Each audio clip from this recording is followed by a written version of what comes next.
Hey, have you been in a car accident, slip and fall, maybe a breach of contract? You need a lawyer. Well, make sure it's not Lindsey Halligan and Pam Bondi because they're going to be disbarred.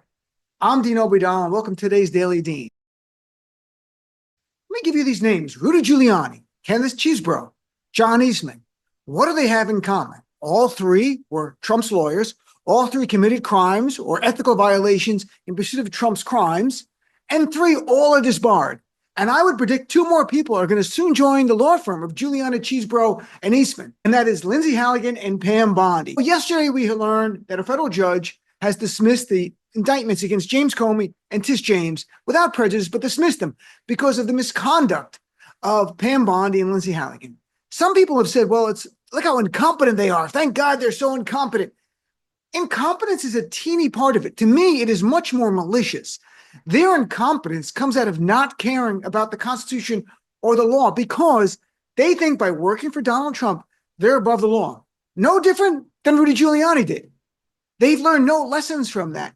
So when you look at what the judge said yesterday, it's really important to understand the facts that got us here. In January, Donald Trump personally appointed Eric Siebert to be U.S. attorney in a part of Virginia.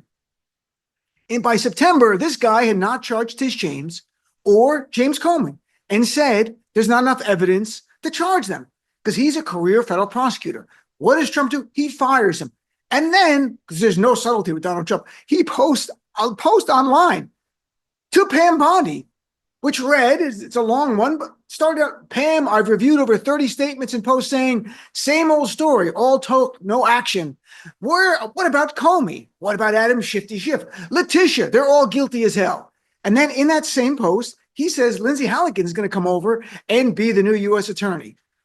At that point, Pam Bondi should have said no or resigned because what Trump was asking her to do was be part of an illegal conspiracy to criminally prosecute people, not because they committed crimes, not because there's evidence, simply because they're Donald Trump's critics or rivals or people who want to hold him accountable. No, we're not doing this. But Pam Bondi didn't care. She brings in Lindsey Halligan. And then it gets even worse from there. She tries to appoint Lindsey Halligan and says, okay, go do it. A few days after she is appointed, and she's really not, we learn, goes to the grand jury, gets an indictment against James Comey. 2 weeks later, gets an indictment against Tish James. Then all hell breaks loose. And what I mean by that is in the last week and a half, even before the dismissal yesterday, two federal judges, one a magistrate and one a federal judge, had raised concerns about what was going on in these two cases, especially the James Comey case. Last Monday, federal magistrate William Fitzpatrick delivered an order that was jaw-dropping. In it, all concerning the Comey case, talks about the mistakes and errors and potentially intentional misconduct by Lindsey Halligan and DOJ, including the FBI. And that FBI part got so little press. But as the judge wrote in the order there, the court is finding that the government's actions in this case, whether purposeful, reckless, or negligent, raise genuine issues of misconduct, are inextricably linked to the government's grand jury presentation, and deserve to be fully explored by defense. Yes, a federal magistrate saying there was misconduct. And the only question it has is, did Lindsey Halligan and Pam Bondi and the FBI do it purposefully or recklessly, which is a legal distinction there. Is the idea like, maybe it's wrong, but you're not going to look into it, or just incompetently. And then 2 days later, Judge Nachmanoff finds out that Lindsey Halligan went to the grand jury alone to get the Comey indictment, and the actual indictment used to indict James Comey was never looked at by the actual full grand jury. It was another one. And then she changes it, rewrites it, and just gets the grand jury foreman to sign off on it. Stunned.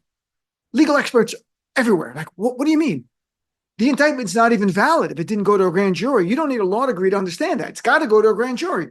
So all of this is snowballing. And then comes Monday, yesterday, a decision by Judge Curry saying that Lindsey Halligan was never appointed properly.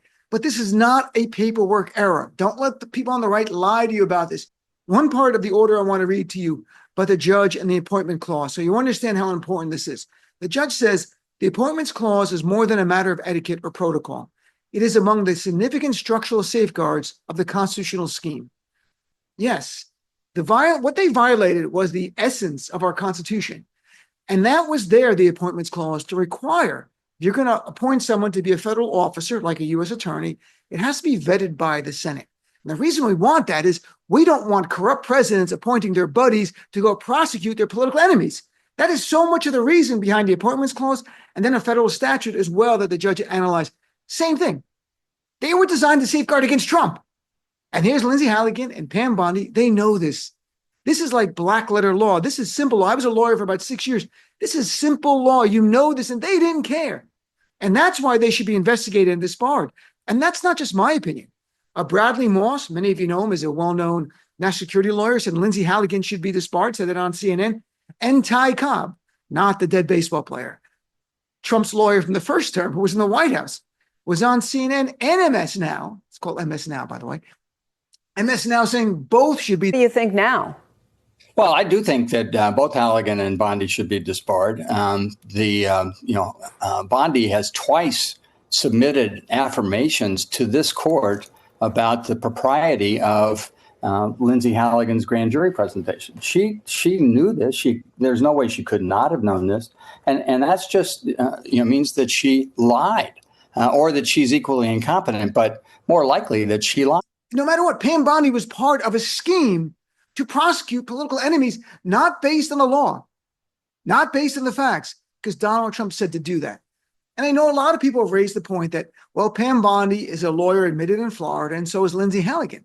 So in Florida, they're never going to disbar them. It's through the court system. That may or may not be accurate in the long term, because perhaps the judges will come to their senses there. But these actions happen in federal court, and the federal courts have inherent power to discipline lawyers. They can disbar lawyers, disbarring them from appearing in that federal court or that federal jurisdiction, and then every other federal jurisdiction will say you can't be here anymore. So effectively disbarred from federal practice, which is really bad if you're trying to be U.S. attorney or attorney general. So look, I really hope there's an investigation. I hope that there is discipline. I hope they're both disbarred. They should be disbarred. We've got to send a message to lawyers that you are not above the law because you're working for Donald Trump. And you're not. For lawyers in doubt, ask Rudy Giuliani, ask Kenneth Chesebro, ask John Eastman, all disbarred. So there is a penalty. There must be a consequence, because if not, we'll have more of this. So look, this was a huge day for justice. There's still an appeal going on, but ultimately, at the end of the day, both Lindsey Halligan and Pam Bondi, it's not a mistake. It's not incompetence. It was intentional misconduct, and they should be disbarred. And that's today's Daily Dean.